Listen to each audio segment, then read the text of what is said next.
pessoal, tudo bem? Aqui é o Raniel Campos, bem-vindos mais uma vez ao meu canal, bem-vindos ao Teologia e Tradição. Se você está acompanhando os vídeos anteriores, você vai entender ainda mais por que eu estou fazendo o vídeo hoje, esse vídeo aqui, esse tipo de conteúdo. Dia 15 de fevereiro de 2015, houve uma comoção global com o martírio de 21 cristãos, sendo 20 deles cristãos coptas.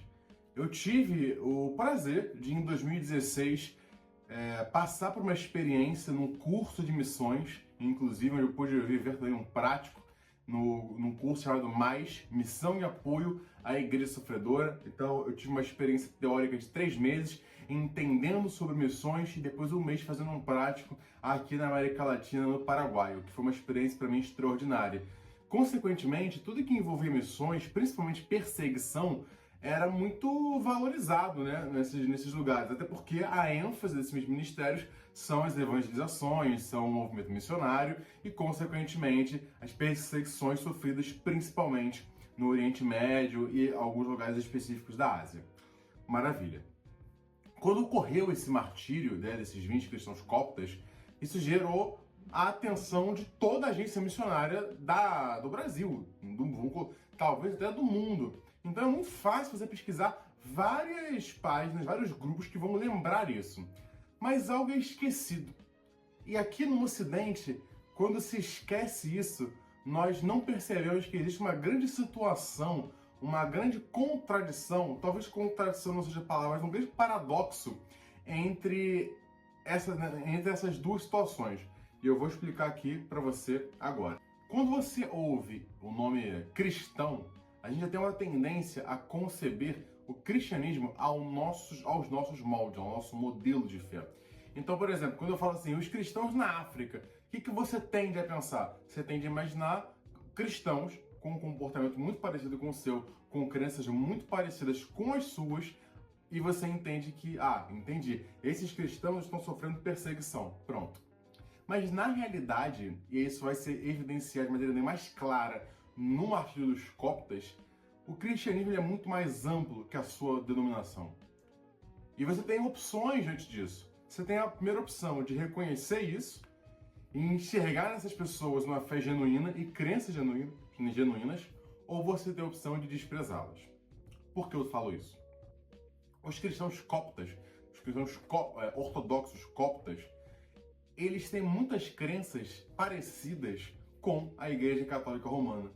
Crenças essas às quais principalmente os protestantes desprezam completamente. Não só no sentido de eu não concordo com essa crença, mas no sentido de eu considero isso seita, eu considero isso idolatria, eu considero isso um pecado abominável. Então, quando a gente fala sobre esses cristãos coptas, quando nós falamos sobre a fé copta, o cristianismo ortodoxo copta, nós estamos falando de cristãos que então são mártires, porém vivem a fé cristã de maneira completamente diferente. Raniel, diferente como? Vamos aos exemplos.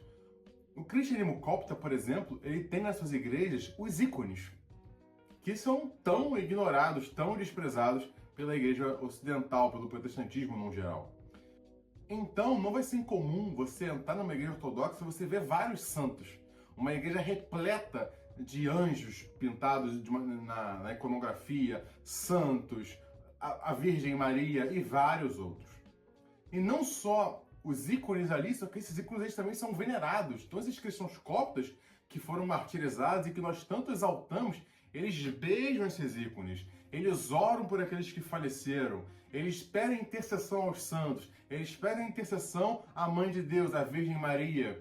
Eles vivem a ceia no modelo eucarístico. Eles têm essa perspectiva eucarística de que o vinho e o pão, eles são o sangue e o corpo de Cristo.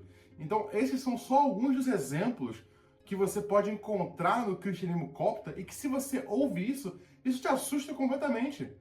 E aí, vamos supor aqui, se um desses cristãos coptas sobrevivesse e viesse ao Brasil dar testemunho, muitas igrejas protestantes, quando ouvissem esse tipo de fé, esse tipo de comportamento, iriam desprezar. Porque no paralelo, os cristãos... Qual é o nosso paralelo mais próximo aqui? É o catolicismo romano. Então, quando um católico ele demonstra essas características, essas doutrinas que eu acabei de citar para você, muitas pessoas, principalmente aqueles mais militantes de internet, etc., eles cospem nessas doutrinas, eles desprezam as pessoas que pensam dessa maneira. Muitos nem sequer consideram cristãos, consideram às vezes uma seita, um grupo qualquer, ignorando completamente o contexto disso tudo. Então, qual é a situação a qual os cristãos se encontram, principalmente aqui no Ocidente? Uma decisão. Ou você vai valorizar e honrar esse martírio, enxergar essas pessoas cristãos, genuínos cristãos, ou esses caras morreram com crenças irreconciliáveis, com crenças de uma seita. Sabe-se lá se Deus vai salvá-los ou não. Afinal, eles têm essas doutrinas que são antibíblicas, que são heréticas e etc. Mas, na realidade, isso não é discutido. É valorizado o sacrifício, mas ignorada a pessoa do sacrifício. Honra-se o morto, mas não se honra aquilo que o morto, pela razão a qual ele morreu. Ah, ele morreu por Jesus. É verdade, ele morreu por Cristo. Agora, ele morreu por Cristo, mas com uma mentalidade, com uma estrutura de pensamento de fé cristã completamente diferente da sua. E que muitas vezes você não precisa.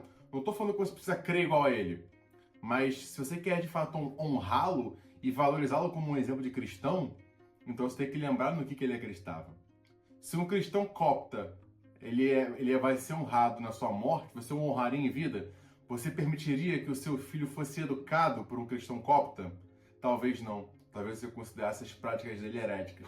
Então a gente entra nessa grande confusão aqui a nível Brasil, de que a gente quer valorizar a igreja perseguida, e a igreja oriental é a igreja mais perseguida. A ortodoxia está majoritariamente nos países de perseguição, mas nós não queremos o que eles acreditam, ou nós não queremos colocar em paz de igualdade com aquilo que eu acredito. Aquilo que eu acredito é superior, o que eles acreditam é errado. Só que essa é a igreja que é admirada, essa é a igreja a qual o Ocidente olha e admira. Admira o sacrifício, mas não admira as razões dos sacrifícios. Isso é algo a se pensar. E isso não é a primeira vez. Eu botei um vídeo no meu Instagram demonstrando um pouco sobre como é que os cristãos etíopes também foram usados para defender o cristianismo daquela tese de que o cristianismo é uma religião colonizadora e europeia que invadiu o continente africano e impôs a sua religião. Se usa o cristianismo etíope para poder falar, pô, o cristianismo esteve na África antes de estar na Europa. Ok, mas que tipo de cristianismo? Não é o seu, não é o cristianismo que você está acostumado. E aí a gente acaba se aproveitando dessas narrativas, mas se ignora o contexto por trás dela. E esse vídeo, ele tá falando sobre isso. É sobre isso que eu queria falar aqui com você. Fazer você refletir e pensar um pouco sobre essa questão tão séria, para que você não caia numa hipocrisia de honrar aquilo que na verdade você despreza. Você honra aquilo ali superficialmente, mas profundamente você despreza tudo aquilo que aquele martírio significa.